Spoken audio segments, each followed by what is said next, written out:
Exactly. That makes sense.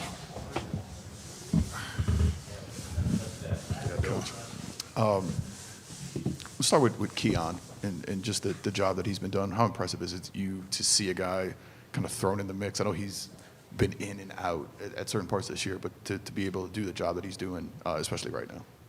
It's been great. Keon he's one of those guys that physically he matches up with NBA players, and now he's continuing to learn,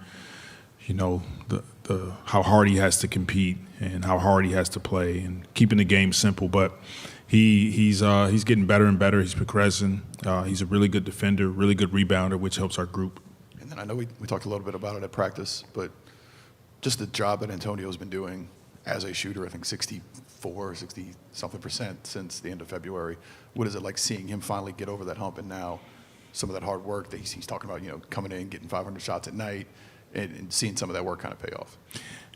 That's what you want to see from your young guys. You want them to make sure that they're preparing, watching film, getting on the floor, working on concepts that translate when they get on the floor. And Tone is one of those young guys that he's been doing it constantly, but now he's able to get the consistent minutes. He's getting the reps, and he's taking full advantage of the opportunity. That's what it takes to be a solid player in the NBA. Well, kind of keep on the young guys theme. How excited are you as a coach to coach these guys in this last stretch as they're continuing to learn the game as we go along? It's been fun. Really high character group in the locker room. They listen. They work hard. They play together.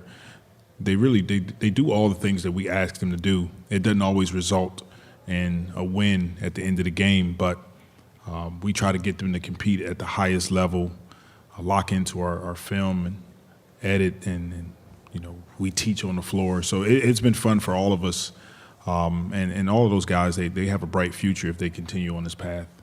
Your opponent, obviously, we've talked about it before, very veteran-laden team. Yeah. Their center, Ivica Zubac, is having a career year. How has he been able to even elevate his game from where he's already been, which was a solid NBA player? Well, I think the beauty in what Zubac is doing is last season the ball was being distributed with Harden and Paul George and Kawhi and Norman Powell, and he was able to just play his role. He understood what it took for that team to be able to win. Well, one of those guys are gone, and it allows him to step into a bigger role on both ends of the floor, and he's doing it. He's doing an excellent job, and that's what it takes to win at a high level, and this is a really good team. Coach Green, so you have a lot of success the last 4 seasons against this team. What do you think the reason why you guys been able to compete head-to-head against the Clippers, and what's been success, why y'all been have so much, of a leeway? I'm not sure exactly the reason we've had some success, but, right now it's our focus is really on tonight. And, this is a team that's gearing up for the playoffs. They've the last 10 games, they've been one of the best teams in the NBA on both ends of the ball. So it's going to be a major challenge for us as we step on the floor. Hey, Willie, good to see you. Good to see you.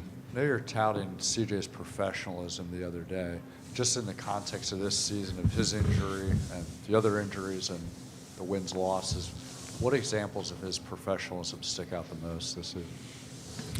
I think first he leads by example. The way he lives his life on and off the floor, keeps things simple.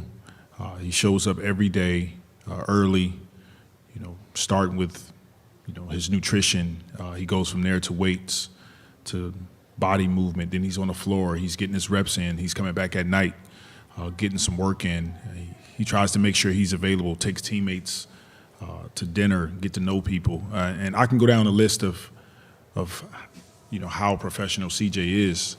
The biggest thing is that more of NBA teams need guys like him.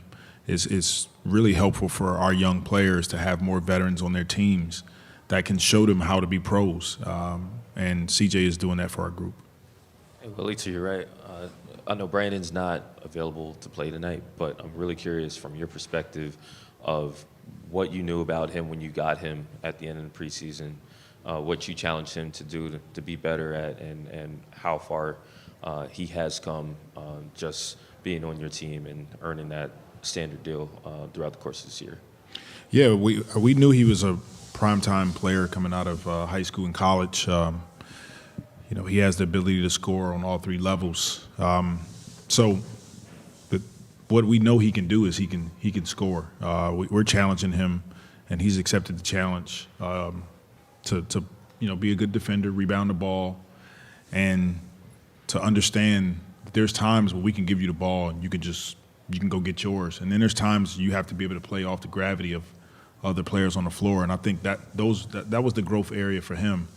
And it's unfortunate that he's not able to be on the floor right now, because these will be great opportunities to see him continue to grow. So we just want him to get healthy and going into next season, see what we can be. Is that it? All right. Thank you.